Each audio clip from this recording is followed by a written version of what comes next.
A lot of Battlefield fans are not having a good time with Battlefield 2042, myself included, and many have already abandoned the game. I've mentioned this before, but I'm still holding out hope for that game, but it's extremely frustrating to play at the moment. Thankfully, there are plenty of games out there that share a similar vibe that deserve your attention. This video will go over a few games that I've been able to play myself and truly do recommend. I do want to note that I'm excluding other Battlefield titles because if you're a Battlefield fan, chances are you're already back on your favorite one. So these are my recommendations for Battlefield 2042 alternatives. Let's start with World War III. World War III is probably the closest to Battlefield any of the games on this video will get. It's also more accessible, in my opinion. It's your classic state of affairs here. There's a mode similar to Conquest where you capture points. There's even a team deathmatch, which 2042 doesn't even have, weirdly enough. The gameplay itself does feel a little iffy, but you get used to it the more you play, so it's not a deal breaker. What I find fascinating about this game is the level of customization you have over your soldier and your weapons. You'll have to level up your character and weapons to unlock more attachments to customize your loadouts, but you start out with some presets which are pretty decent to start you off with. For this part, we'll focus on their Conquest-like game mode. This mode will seem pretty familiar to you coming from Battlefield, but the main differences here are that you capture points to gain points for your team, not to deplete the other team's tickets. On top of that, the capture points are linked in pairs, so if you control A1 and A2, for example, a link establishes. This gives you an advantage when playing within that zone, like if you were to get killed and your squad mates are in a linked zone, you'll have an easier time spawning on them, as opposed to being in a zone you do not have a link active in, which can take some additional time. Keep in mind, this game is still in early access, so you may run into some bugs here and there. The audio is definitely a problem at some points. While it's not nearly as bad now, the footstep audio can be pretty loud and can be hard to pinpoint where they're coming from. I should also mention this game has its own launcher, so be prepared for that if you get this on Steam.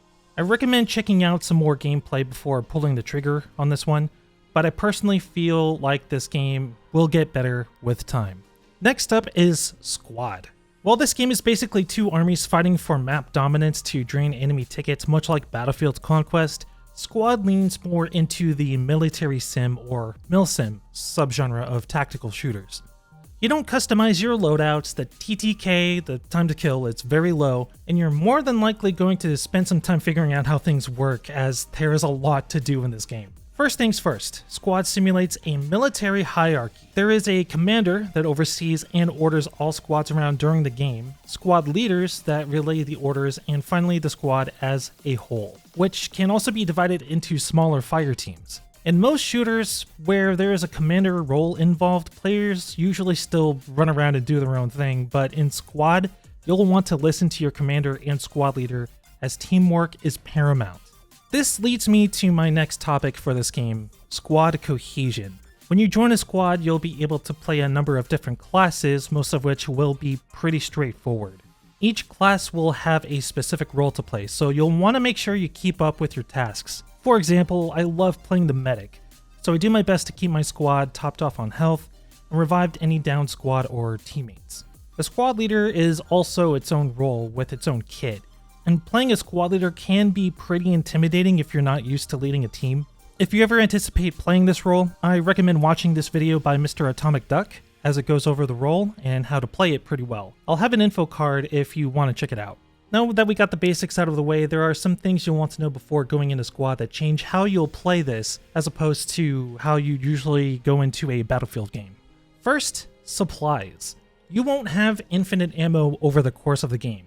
When you die, you come back with the same amount of magazines, grenades, bandages, etc. that you died with. You'll periodically need to resupply at an ammo crate, which also has finite resources. Players need to make supply runs from the base back to the forward operating bases to resupply them. Second, spawning. You really don't spawn on capture points, rather on something called a hab, or if your squad leader places one, a rally point, which is a spawn point specific to your squad, kind of like a spawn beacon in Battlefield. Third, vehicles count towards your ticket loss. If your army loses a vehicle, it takes a significant amount of tickets away from your army. Fourth, the maps are massive. If you get lost or left behind, it will take a very long time to get anywhere on foot. Do your best to stick with your squad. And finally, do not, I repeat, do not Be behind your anti-tank guy when he's about to shoot. Backblast is a thing in this game, and you don't want to be caught in that or you're dead. Again, this is one of those milsim type games, so it definitely has a learning curve, but nowhere near as bad as Arma, for example. The price of entry might seem a little steep, but it's definitely worth checking out. Like with any of these recommendations, you may want to check some gameplay before diving in. Next, we have Insurgency's Sandstorm. This game is probably the least like Battlefield as it's primarily infantry focused. However, it has PvP and co-op offerings, so you can play against bots should you wish to do so. I mostly play co-op in Insurgency, which is still pretty fun and often challenging. There's a few modes going on in this game, but I'll focus on one for this video. Checkpoint is a mode where you and your team capture points across the map, occasionally being tasked to defend a checkpoint you just took. A lot of the maps are dense environments, so things can get up close and personal really quick, and the action is almost non-stop once it starts popping off. So get ready for a lot of gunfire, explosions, and battle chatter when you get into a game. Additionally, you'll be able to customize loadouts for each class as you unlock them.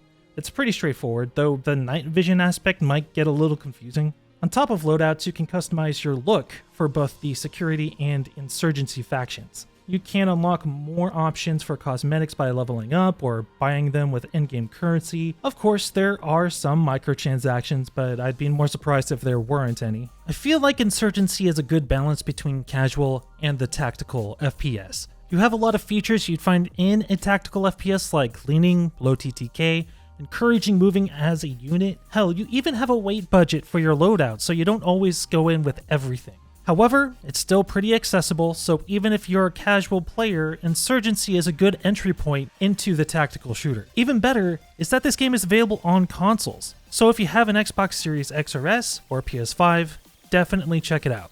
Next, we have Hell Let Loose. This is similar to Squad in the sense that you have squads you join and you play a specific role within that squad, but set in World War II. Now, before I get any shit in the comments, yes, I know about Postscriptum, but the game is also made by the guys that made Squad, and we already have an Off-World Industries title on this list, so I wanted to showcase another game by another developer. Alright, now that's out of the way, let's continue. The communication in the games that I've played haven't been as intense as my experiences in Squad, but there is a lot of chatter between players. Callouts, requests, etc. There aren't that many orders from your commander or squad leader, and from the games that I've played, squads don't really tend to stick together, but it's recommended that you at least stick with your team.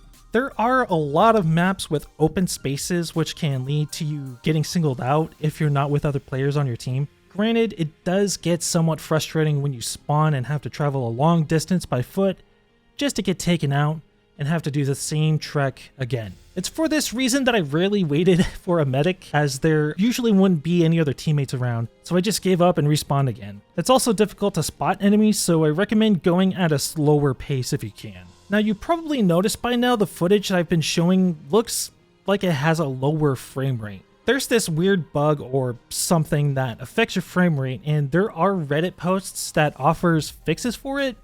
That requires going into the game files and modifying values, which can be off-putting for those that are not comfortable with that sort of thing. However, this game is also on console, so you may have a better time there than on PC with your frame rate. If there's one thing about this game that I really like, it's the audio. The soundscape is pretty intense when the fighting starts, and the bombing runs sound really good. If you're looking for a World War II shooter that veers into the milsim subgenre, Hell Let Loose is a good option. Just like every other game in this video, I recommend checking out some additional gameplay before buying it. And finally, we have Enlisted.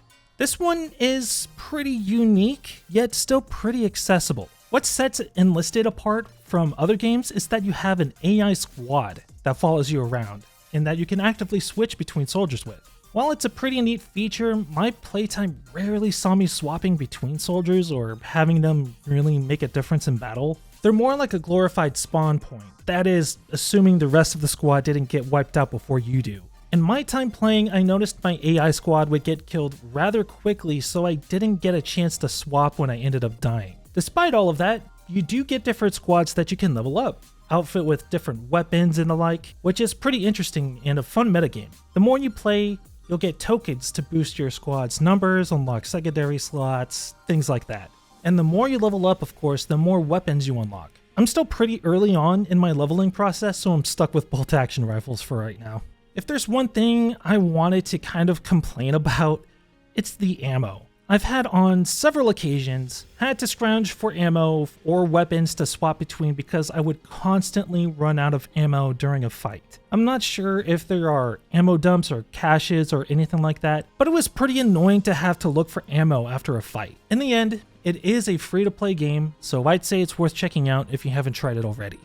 These are just 5 of the games that I feel would be a good alternative to Battlefield 2042. Until DICE gets their shit together, these games are great ways to get your FPS fix. If you're on PC, Steam has loads of games for you to explore, so give some other games a shot as well. If you have some other recommendations for Battlefield alternatives, share them in the comments down below. If you enjoyed this video, consider liking the video and subscribing to the channel. Any links can be found in the description along with my social media, should you choose to follow me on other platforms. Stay hydrated, I hope you have a good one, and I'll catch you next time.